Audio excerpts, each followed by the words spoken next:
So whose hair is going gray faster, mine or Mike Sullivan's? I am Dan Kingerski on the Pittsburgh Hockey Now YouTube and Facebook platforms. The Penguins lose to the Boston Bruins 3-2. The score makes it sound like a really close game. It really wasn't.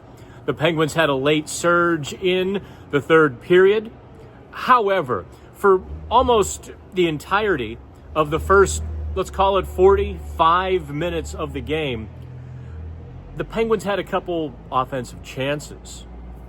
But Alex Nedeljkovic was the player keeping them in the game. The Penguins defensemen almost en masse decided it was time to hang their goalie out to dry.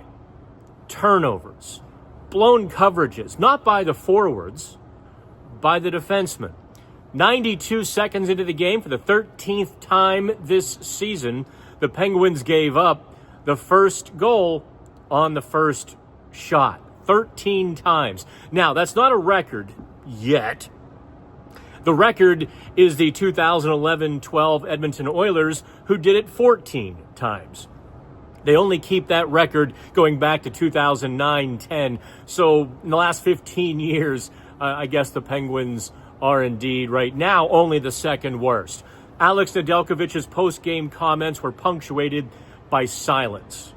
And I don't mean a swallow or a pause. I mean 3, 4, 5 seconds silence, grimaces, head shakes.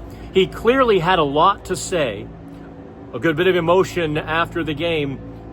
He held it in check. He stopped 24 of the 26 shots he faced. I think that's the final tally. Forgive me if I'm a shot off after, when they do the final totals well after the game. Nedeljkovic was great on Saturday.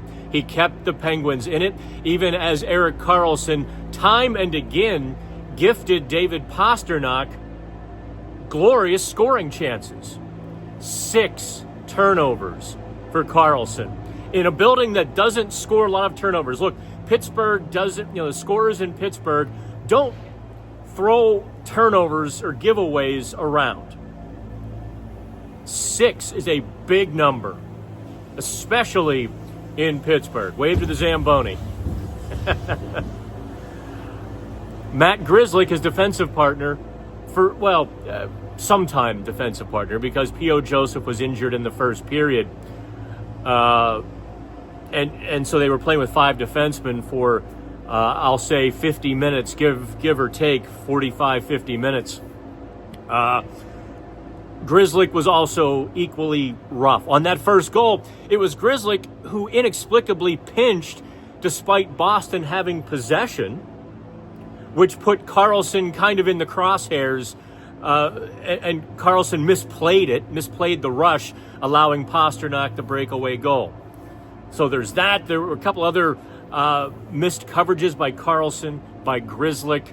Chris Letang had his ice time cut for a while. He had a couple of neutral zone turnovers in the second period that were just...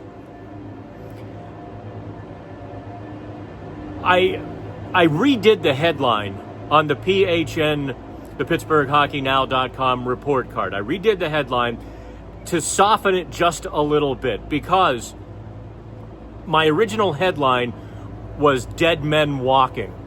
And that really is my impression. Standing here, watching the game, the last several games, and being there, there is a dying of the light within a lot of the players, or within some of the players. And you can see it. Erik Karlsson is great Thursday night. Not so on Saturday.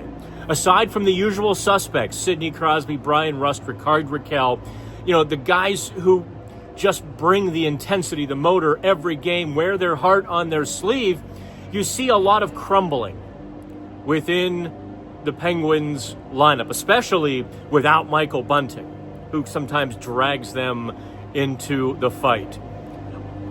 I'm going to reserve the "dead men walking" headline, so bloggers, if you steal it, at least give me a little bit of credit. If they get punked on Sunday by Toronto, I think I might go with something like that. You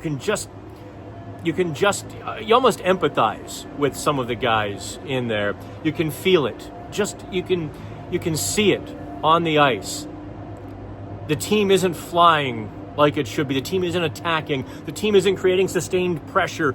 There are more mistakes and more shrugs and more slumped shoulders than there are angry responses to mistakes. Alex Nedeljkovic, of course, notwithstanding. He kept them in the game. Jeremy Swayman for the Boston Bruins was also really good. The Penguins' power play in the first period had several whacks and cracks at it. Swayman shut them down. The Penguins' power play, as the game went on, got worse and worse and worse. The fans, let me see, which section? Where am I at here? Let me check the press box. Okay, so it'd be the fans in section 213. Up here, just had a great little chant going on the third period power play. Instead of "Let's go Pens," they were chanting "Shoot the puck." I was enjoying watching them kind of enjoy themselves. Listen, that's what you're going to have to find some ways to amuse yourself at these hockey games. Create a fan culture. We'll talk about that some other day. But listen, some of you more boisterous, enthusiastic, big personality folks, help out the shy folks. You can begin to create a fan base or a fan atmosphere or a culture. That's the word I'm looking for, a fan culture. Some chants like Winnipeg or, goof around, have some fun, because you're not going to see the playoffs this season. With the loss, I'm going to wrap this up here in just a couple of minutes. With the loss, the Penguins are guaranteed to be at least 9 points out with 20 games to go. Yeah, that's essentially 5 games with 20 games to go. They would have to win 18, 19 to really have a shot. So that's not going to happen. The Penguins do get the Toronto Maple Leafs on Sunday. So, the building will be full of blue and white, because it's literally cheaper to drive from Toronto to Pittsburgh, get a hotel, go to a fancy dinner, buy 2 tickets, and drive back. In fact, you probably could get a hotel for a second night. It's cheaper to do all of that than to buy a couple of tickets, actually to buy 1 ticket at the Scotiabank Center in Toronto. No kidding, you're going to pay $600 for a ticket most nights there. So you're going to see a lot of Maple Leafs fans who can't otherwise get into Scotiabank here at PPG Paints Arena. Be nice. Don't let them drown you out too much. Hopefully the Penguins will bring a better effort. It's tough for me too. By the way, I don't know if I owe anybody an apology. I completely flubbed my post-game question to Mike Sullivan. It's one of those things where it comes to me, it's my turn, and his previous answer kind of answered where I was going. So I got caught editing my thoughts on the fly, and I was asking him to single out somebody or something, how did the defense play? It was a convoluted mess. For once, Sullivan let me off the hook. So I guess maybe the few times he and I have had terse interactions, he let me off the hook Saturday, so he gets one back on that front. Yes, as a reporter, you do feel like an idiot. You feel dumb when you kind of flub the question and you don't really get an answer, or at least the ballpark of where you're driving at. But that was entirely my fault on Saturday. Okay, kids, that's it. The Penguins slumber through a 3-2 loss, wake up at the end, too little, too late, and they're going to have to find a way, find something to get motivated over, or this is going to get ugly. Trade deadline, 6 days. Not yet dead men walking.